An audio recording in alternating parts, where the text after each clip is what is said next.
It was a gray, drizzling morning in Istanbul, 1960. The city streets were still half empty, mist curling around lampposts, when an unprecedented chaos erupted at the city's mental hospital.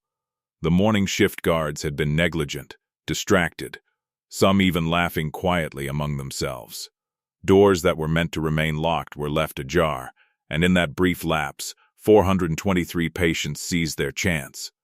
At first, the hospital's halls echoed with shouts, the sound of heavy footsteps, and the clattering of metal doors swinging open. Then came the screams, not all of them human in tone. Some patients laughed wildly. Others cried, their voices breaking with fear and fury alike. One by one, they poured into the streets, spilling into the city like a wave of uncontained madness. Shopkeepers scrambled to pull shutters down as patients ran past, banging on doors, overturning crates, and snatching anything within reach.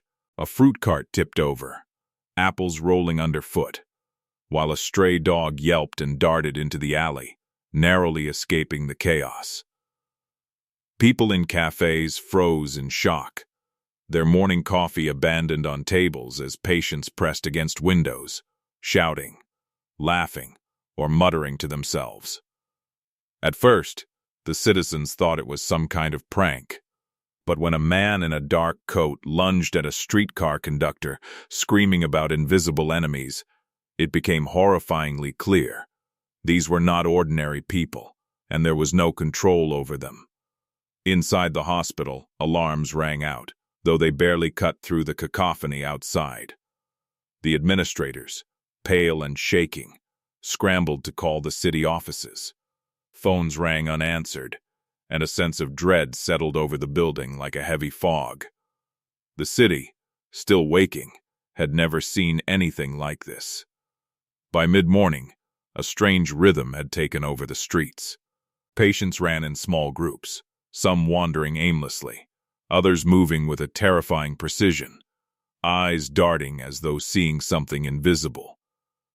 A woman with white hair and sunken eyes stared at passers-by, her lips moving as if whispering secrets to the air itself. Children hid behind doorways, peeking out at the procession of madness.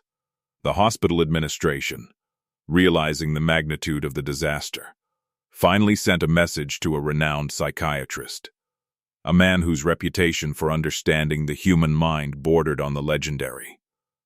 Within minutes, he arrived, calm despite the storm of chaos around him. His dark coat flapped in the drizzle, and his eyes swept the streets with a mixture of calculation and curiosity. He didn't shout, didn't panic, and he certainly didn't run.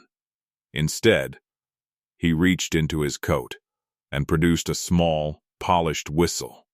Its metallic surface gleamed even under the gray sky. Without a word, he blew a sharp, piercing note. Chuck-chuck, the sound cut through the screams, a single, rhythmic pulse that seemed almost unnatural in its clarity. Hospital staff and administrators, still trembling, were quickly organized. They formed a line, each person gripping the sleeve or coat of the person in front. The psychiatrist's calm voice directed them. "Follow me. Keep the line. Do not break it. Move steadily." And so, the human train began its journey into the city streets, the whistle sounding again, chuck-chuck, chuck-chuck, a sound that seemed to carry some hypnotic authority over the madness around them. From the chaos, a few patients paused. Some tilted their heads, mesmerized by the whistle. Others cautiously approached the strange formation of humans moving with purpose, following the haunting, rhythmic call. The first patient hesitated at the edge of a street, eyes wild then, almost imperceptibly, stepped toward the line. The human train, led by the psychiatrist, was starting to reclaim control, not by force, but by something far stranger, obedience, curiosity, fear, or something else altogether. As the train moved forward, the city watched in stunned silence. Windows filled with frightened faces, doors clutched closed. Some whispered that it was a miracle, others said it was unnatural. And amidst the drizzle and the chaos, there was a quiet, almost imperceptible tension, a feeling that this was far from over. The city is in chaos, the patients are unpredictable and dangerous, and the psychiatrist has begun a mysterious strategy that will pull them back, but not without consequences. By mid-morning, the city was a storm of chaos. Streets that were once orderly corridors of commerce and conversation had transformed into a maze of screams.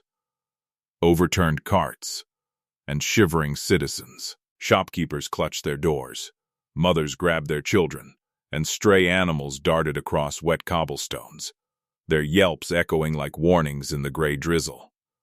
Inside the hospital, the administration was in full panic mode. Phones rang off the hook, but few lines connected. The chief administrator's hands shook as he repeated the same frantic message to anyone who would listen: send help. Immediately. We cannot control them. And then, almost like a sudden gust of calm in a hurricane, help arrived. The psychiatrist appeared quietly at the hospital gates. Unlike the frantic staff, he moved with a measured grace, his dark coat brushing puddles on the street, his eyes scanning the chaos with an unnerving clarity. There was something about him that unsettled the administrators. His reputation preceded him.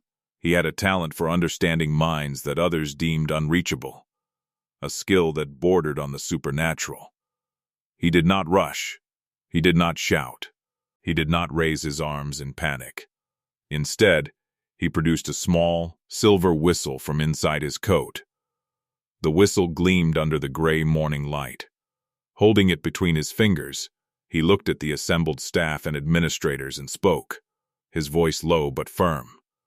We will bring them back, but not by force. Follow my lead. Trust the method. Do not break the line. Do not panic. Do not question. It was not a suggestion. It was a command.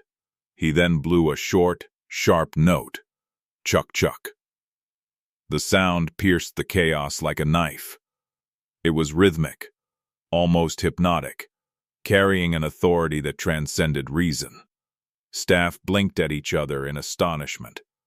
Even the hospital walls seemed to absorb and reflect the sound, amplifying its presence. Under his direction, staff and administrators quickly formed a line, each gripping the coat or sleeve of the person in front. The psychiatrist positioned himself at the front. Whistle poised. Keep your eyes forward. Move steadily. One step at a time, he instructed. The first few steps were tentative. The streets were crowded with panicked patients, some wandering aimlessly, others shouting incomprehensible phrases. The human train advanced slowly, deliberately, the rhythmic sound of the whistle cutting through the madness. Then, something remarkable happened. A patient, standing in the middle of a street littered with broken crates, froze. His head tilted slightly, eyes wide, focused entirely on the psychiatrist and the whistle. Almost against his will, he shuffled toward the human train and joined the line, gripping the coat of the staff member ahead of him. One by one, others followed. Some came cautiously, eyes darting around as if checking for unseen dangers. Others joined with a strange mechanical precision, almost like marionettes responding to a distant, unseen puppeteer. The train began to grow. The citizens watching from behind shuttered windows and half-closed doors whispered among themselves. "It's a miracle," one woman muttered. "Or a curse," another countered. The street seemed to bend around the slow, deliberate procession of humans and returning patients. The psychiatrist continued to blow the whistle, each chuck-chuck slicing through the city's morning haze. But even as the train moved forward, he sensed something was not quite right. There were glances exchanged between the returning patients, subtle nods or winks that no one else noticed. Their eyes glowed faintly under the gray sky, unnatural in a way that set his instincts on edge. He kept moving, deliberately slow, his every action calculated. Staff gripped tightly, eyes forward, hearts pounding. The first wave of returned patients merged seamlessly into the line. Yet, the psychiatrist could feel the city watching, holding its breath, as though the streets themselves were waiting for something more sinister to unfold. By the time the train had moved several blocks, the first hint of unease began to spread among the staff. Patients who had rejoined did not look entirely normal. Their movements were slightly off-kilter, their eyes too bright, their whispers almost synchronized with the rhythm of the whistle. Something, the psychiatrist realized, had followed them back from the streets. Something that was not entirely human. He ignored the unease and pressed forward. "We will finish this today. Trust the method." One step at a time, he whispered to himself as much as to the staff. And so, the train moved steadily through the city streets, a growing line of humans and patients, accompanied by the haunting sound of the whistle. Chuck-chuck, chuck-chuck, chuck-chuck. In that moment, the first stirrings of true horror began to take root, not in the streets, not in the chaos, but in the mind of the psychiatrist, who sensed that the real challenge was yet to come. The streets of Istanbul were quiet in the way only a city gripped by fear can be quiet. Windows were shut tight, shutters trembling in the wind, and the smell of wet cobblestones mixed with the faint tang of panic. Yet amidst this uneasy calm, a strange procession began to move through the city. At the forefront, the psychiatrist led the human train, his silver whistle glinting under the gray sky. Chuck-chuck, chuck-chuck. The sound was hypnotic, almost musical, yet carried a sharp, commanding edge that seemed to seep into the minds of those who heard it. The first patients had already joined, but now the train began to swell. One patient, a tall man with hollow eyes, shuffled toward the line, muttering to himself in a language no one recognized. His fingers clutched the sleeve of a trembling nurse, and the rhythm of the whistle seemed to sync with his own erratic heartbeat. Another patient followed, a young woman with matted hair and ragged clothing. She stepped lightly, but unnervingly, as if gliding rather than walking. People in the street who dared to watch whispered under their breath. Some turned away in fear. Others, frozen in shock, could not tear their eyes away. The train was growing longer, winding its way through alleys and streets like a serpent made of flesh and cloth. The sound of the whistle echoed off the buildings, carrying through empty squares and damp courtyards, pulling more patients toward it. Some resisted at first, shaking violently or crying, yet almost imperceptibly, their feet began to move forward, drawn by a force that defied reason. It was not only the patients who were affected. Staff clutched the coats of the person in front of them as tightly as if their lives depended on it. And in a way they did. Every step was deliberate, synchronized to the haunting rhythm. The psychiatrist's eyes scanned constantly, noting subtle anomalies, a patient whose head tilted unnaturally, a figure whose shadow seemed to stretch longer than it should, or eyes that glowed faintly in the misty morning light. The city itself seemed to change. Shadows clung to corners like living things, and the usual noises of the streets, the clatter of carts, the chatter of vendors, had vanished. In their place, there was a quiet tension, a sense that the very walls were watching, listening, waiting for something to happen. The train passed a marketplace, where crates had been overturned. Apples lay scattered on the wet stones, their red skins glistening in the drizzle. A patient paused to pick one up, turning it over in his hand as if inspecting it for some hidden meaning. Then, without breaking the rhythm, he placed it back and continued forward. The movement was unsettling, mechanical, as if guided by an unseen force. Some patients began whispering to one another. The words were soft, almost imperceptible, yet carried an eerie weight. Staff exchanged uneasy glances. The psychiatrist's jaw tightened. He had expected compliance, even fascination, But this was different. Something had changed in the patients, a subtle but unmistakable shift that he could not yet identify. Despite the growing unease, the train continued to move. Blocks passed, streets turned, and more patients joined. A man with a twisted gait and eyes that gleamed with an unnatural light shuffled toward the line, gripping the sleeve of a young orderly. For a moment, he seemed almost human, but then his lips curled into a smile that did not reach his eyes. The staff shivered, but they did not break the line. By late morning, the train had grown into a long, winding column of humans and patients. The whistle continued its hypnotic rhythm, and the city seemed to hold its breath as the procession passed. Those who peered out from behind shutters or half-closed doors could not explain why they felt a chill that had nothing to do with the rain or the gray sky. The psychiatrist sensed the growing tension among his staff. Some were trembling, eyes darting to the faces of the returned patients.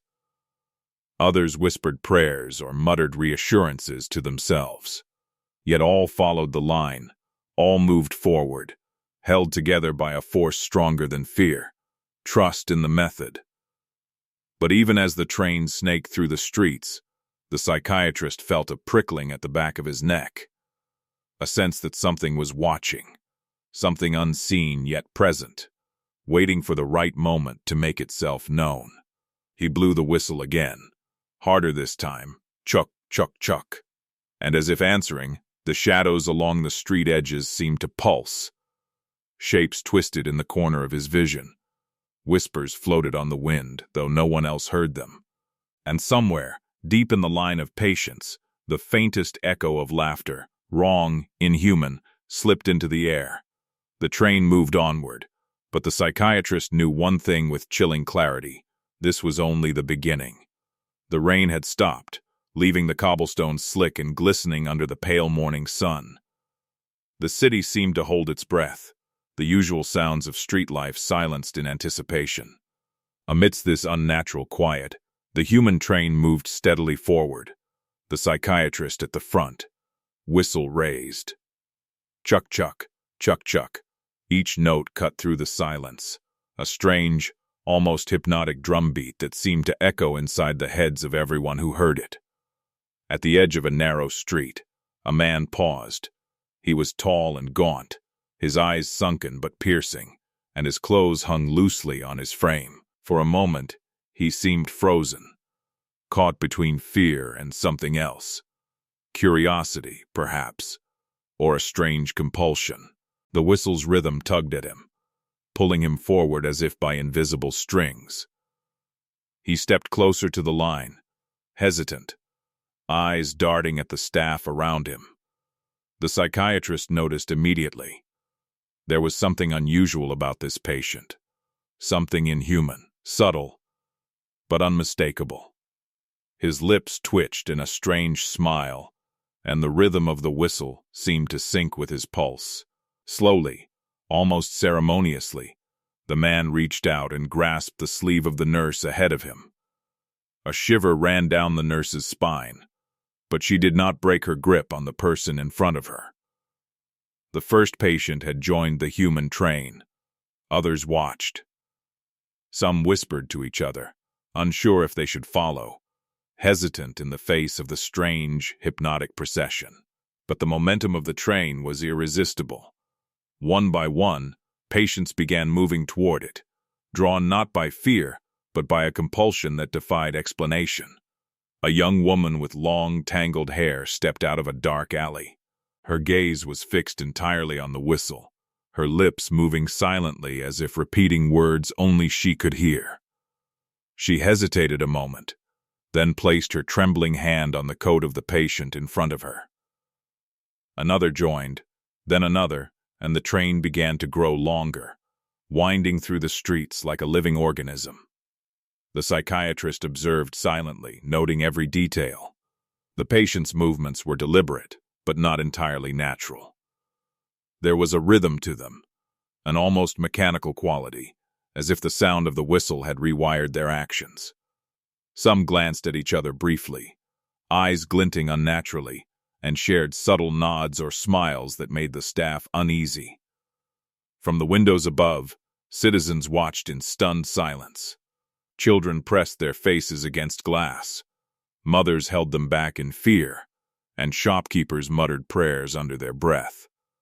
The train was mesmerizing, hypnotic, and yet deeply unsettling. It was not merely the return of the patients. It was the strange, unnatural order imposed on them that chilled the city to its core. As the train moved through a narrow lane, a patient stumbled. The staff instinctively reached to steady him, but he did not fall. Instead, he righted himself with an almost unnatural grace and continued forward, keeping perfect time with the whistle.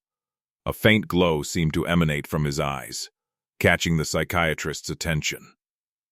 Something was not entirely right. He blew the whistle again, harder this time. Chuck, chuck, chuck, chuck. The sound reverberated off the walls, carrying through the alleyways. The patient at the front of the line, tall, gaunt, smiling faintly, turned his head slightly, as if acknowledging the invisible force that guided them. Then, without warning, he whispered something under his breath, a word the psychiatrist could not understand. Yet it made the hair on his neck stand on end. Other patients repeated similar whispers, almost inaudible, yet synchronized with the rhythm of the whistle. The effect was subtle but undeniable, a low, mounting tension that made the staff grip each other's sleeves tighter, hearts pounding in unison. By mid-morning, the first wave of patients had fully joined the human train. The line stretched through streets and alleys, past markets and shuttered shops, growing steadily. The citizens whispered among themselves, unsure whether to be relieved or terrified. Some said it was a miracle, others were certain it was a curse. The psychiatrist, calm but alert, kept his eyes forward. He knew this was only the beginning. Something had changed in the patients. They were no longer merely returning. They were responding to a force beyond human comprehension, and it was only a matter of time before the true horror revealed itself. The human train moved on, carrying the first signs of an unnatural order through the city streets. The whistle sounding again and again. Chuk-chuk. Chuk-chuk.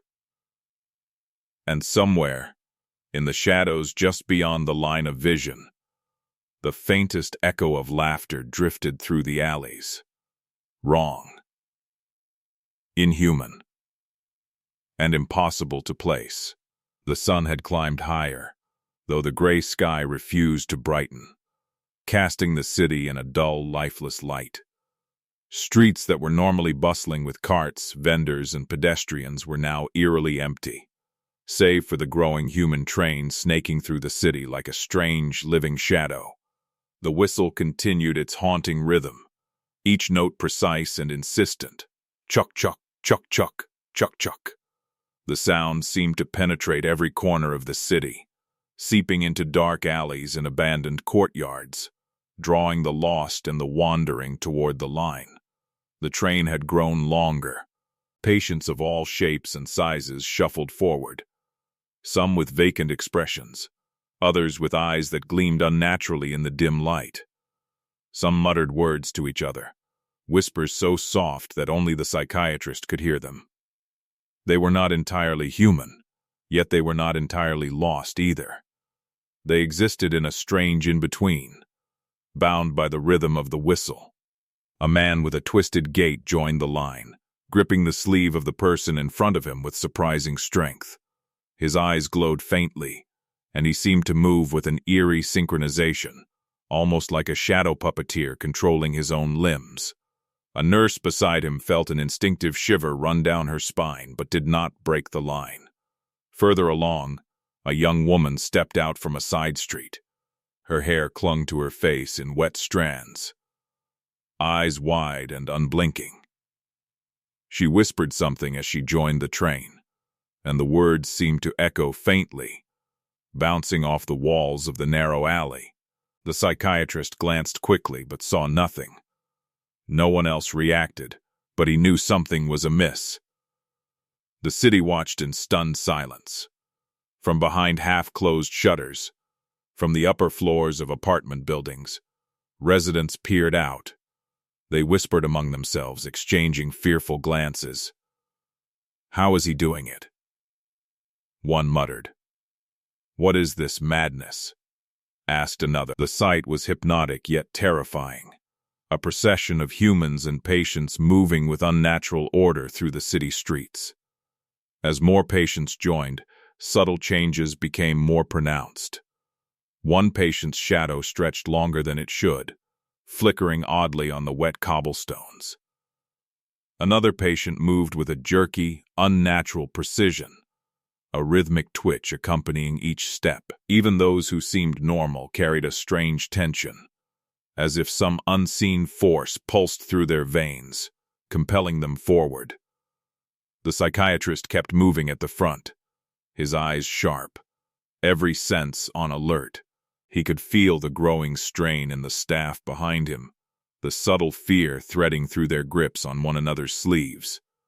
Yet the train moved forward, unstoppable, a silent, winding river of humanity and something more. A group of children, hidden behind a corner, watched in fascination and fear. One whispered, "It's like they're alive, but not alive." Their parents pulled them back quickly, muttering apologies, fear shining in their eyes. The city itself seemed to sense the change. Birds flew from rooftops in sudden flocks, scattering like startled ghosts. A stray dog yipped and disappeared down an alley, as if aware of the unnatural order unfolding. And then, the subtle signs of something darker emerged. One patient laughed softly, a sound that was not quite human, and glanced toward the psychiatrist. Another patient's lips curled in a smile too wide, revealing teeth sharper than they should be. A chill ran down the psychiatrist's spine. He had expected resistance, perhaps defiance, but not this. Something was happening inside these patients, something he had not anticipated. Yet, despite the growing tension and the unsettling behaviors, the whistle continued its rhythm. Chuck-chuck, chuck-chuck. Each note pulled the patients forward, binding them to the line, binding them to the psychiatrist's will. The human train grew longer, bending through streets, past empty marketplaces, and around shuttered shops. By afternoon, the psychiatrist could see the full scope of what had occurred. The train was no longer a simple line. It was a winding, serpentine column, a strange living organism moving through the city with precision and purpose. And though most patients followed obediently, the subtle signs of the unnatural were multiplying. Whispers echoed faintly through the alleys. Shadows shifted against the direction of the sun. And somewhere deep in the city, the faintest echo of laughter drifted on the wind. Wrong, inhuman, impossible to place.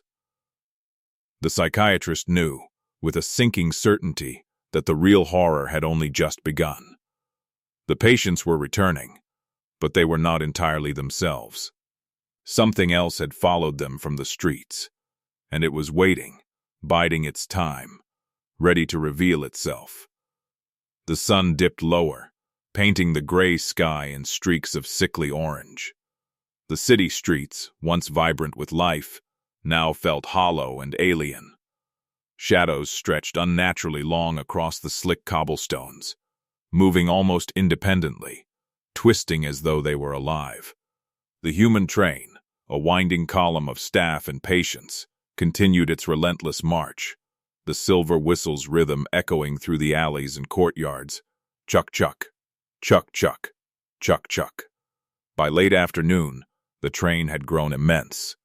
What began as a handful of staff and a few returning patients had become a serpentine line weaving through the city, twisting around corners and disappearing into narrow lanes, only to re-emerge further ahead. Citizens peered cautiously from windows and doorways, clutching their children and muttering under their breath. The city held its collective breath, unsure whether to be relieved or terrified. The psychiatrist led the line with a calm intensity that bordered on obsession. Every so often he glanced at the staff behind him, noting their pale, strained faces. Fear and exhaustion had etched themselves into every line of their bodies. Yet they did not break the chain. No one could. The rhythm of the whistle seemed to bind them together as surely as it bound the returning patients. The patients themselves had changed. Their movements were precise, deliberate, almost synchronized, as if each step was guided by an unseen force. Some whispered under their breath, phrases that carried an unplaceable weight. Others glanced sideways, eyes glowing faintly in the dim evening light. A few tilted their heads unnaturally, watching the edges of the streets where shadows pooled and twisted. A child hiding behind a shuttered doorway whispered to his mother, "They're not like us." She clutched him tighter, shivering despite the still air. It was true. The patients were returning, but not as they had left. Something had followed them. Something intangible. Something that left a prickling dread in the air. The train passed a marketplace where the morning chaos had left its mark. Overturned crates, scattered apples, broken signs. One patient paused and stared at the debris, fingers tracing patterns in the fallen fruit. He muttered words under his breath. Words that seemed to echo faintly. Carried by the rhythm of the whistle, the psychiatrist's gaze lingered on him, noting the faint glow in his eyes and the jerky precision of his movements. The city's inhabitants whispered, terrified and fascinated. "It's like they're alive, but not alive," one man muttered, voice shaking. Another muttered, "The doctor. He's controlling them. Or something else is." Indeed, even the psychiatrist could feel it.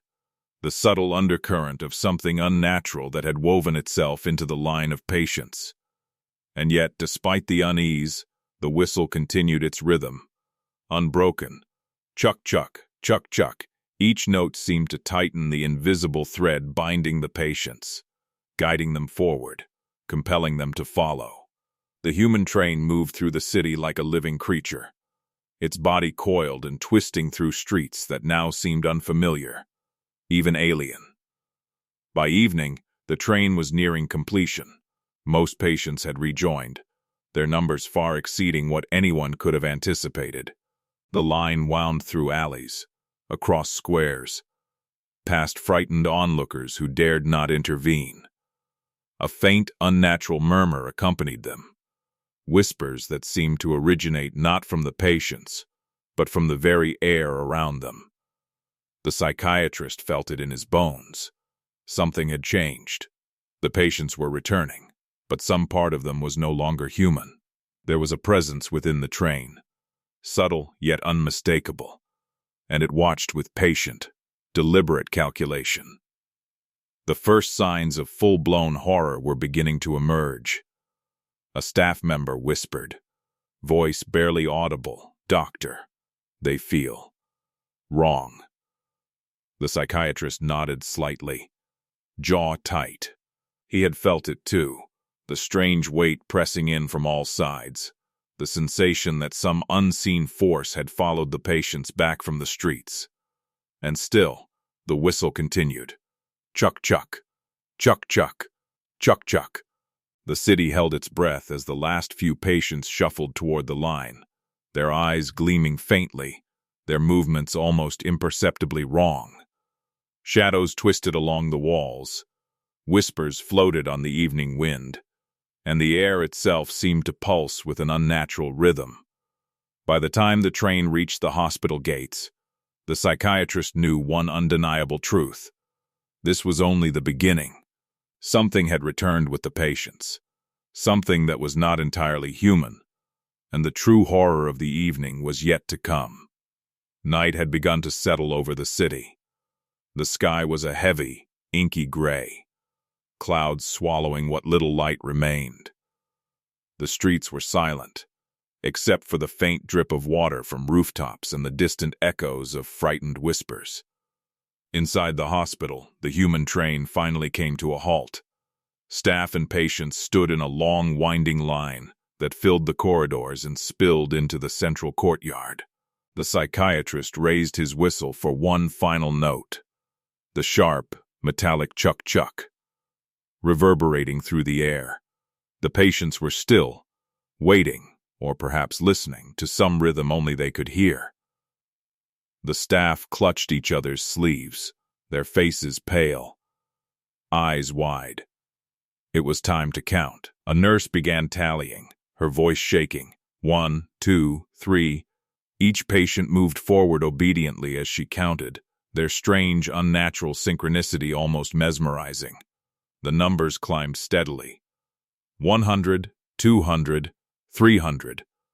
When she reached the last known escaped patient, number 423, an uneasy silence fell over the room. The psychiatrist frowned. There should be no more, he murmured, voice low, almost a whisper to himself. Only 423.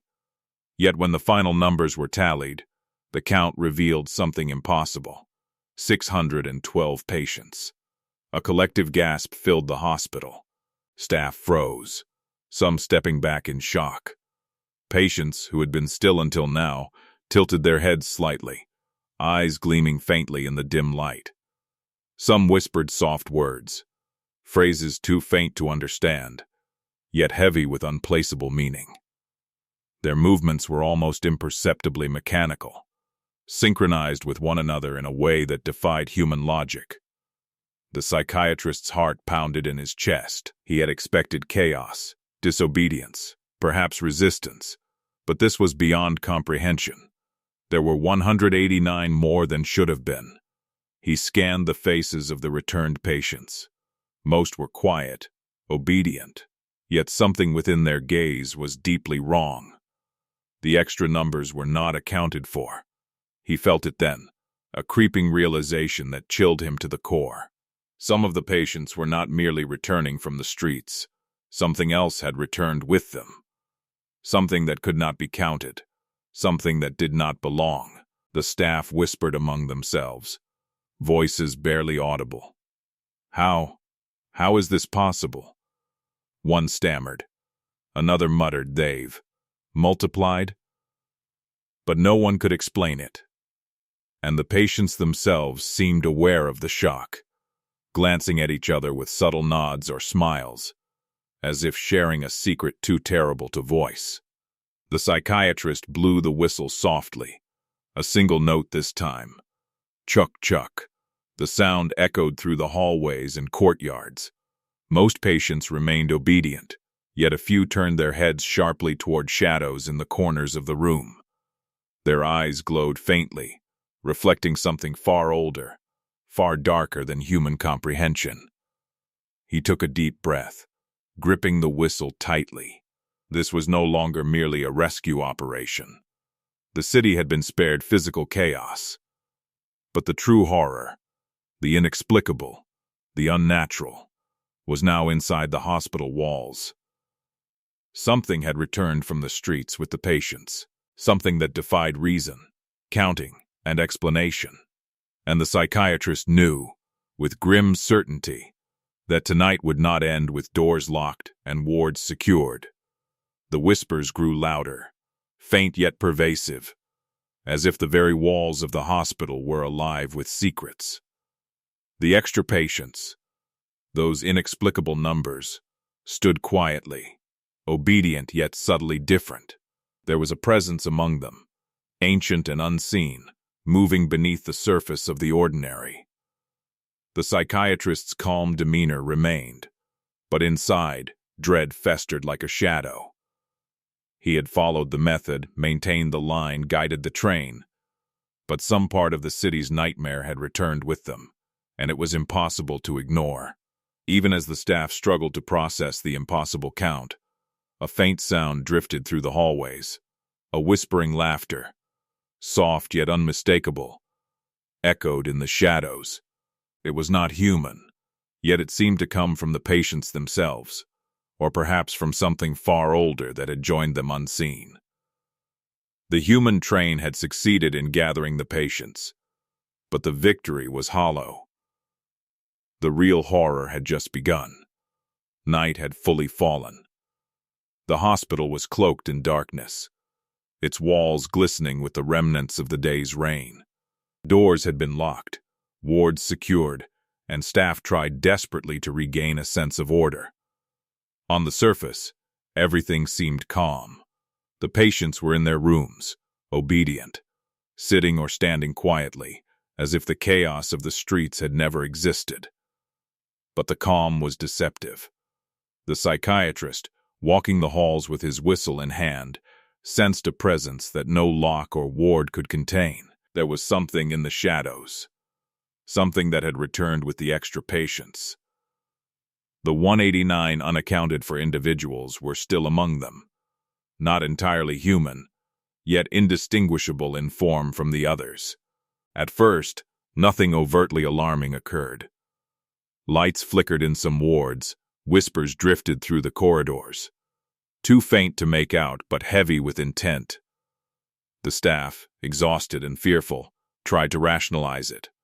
Electrical faults, imagination, stress. But the psychiatrist knew better. He paused outside one ward, listening. The whispers became clearer, synchronized with the faint echo of chuck-chuck, the rhythm of the whistle still resonating in his mind. Some patients' eyes glowed faintly in the dark, not with the warmth of life, but with something colder, deeper, almost ancient. Then, the first inexplicable event occurred. A patient vanished from a locked room, leaving behind only a whispering laugh that seemed to come from nowhere and everywhere at once. Another appeared in a ward across the hall, eyes wide, lips curling into a smile that no human should be able to form. Staff gasped, frozen in terror. The psychiatrist understood the truth, and it was horrifying. The human mind is not always bound by reality. Fear, curiosity, and the subtle influence of suggestion could shape behavior, but some forces, some things, were beyond human comprehension. The escaped patients had returned physically, but something else had come with them. The shadows of their minds, the lingering echoes of madness, or perhaps a spirit of the collective insanity itself. He gathered the staff, his voice calm but grave. Do not underestimate what has returned. You may have counted bodies, but not the force behind them. Respect the wards, respect the patients, but never assume control. The lesson was clear. Human negligence can unleash chaos far beyond what is visible. Containment alone is not enough if the unseen consequences are ignored. Fear, misjudgment, and inattention can multiply, creating horrors that cannot be counted or restrained.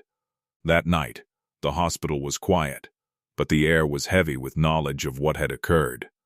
The extra patients remained, calm but unnerving. Whispers lingered in the hallways, shadows twisted at impossible angles. The staff slept fitfully, aware that the day's events had left a mark that would never fully fade. The psychiatrist walked alone in the empty courtyard, whistle in hand, reflecting. He realized that his method had worked in one sense. He had gathered all the escaped patients. But in another, far more disturbing sense, he had witnessed that madness and chaos cannot always be fully contained.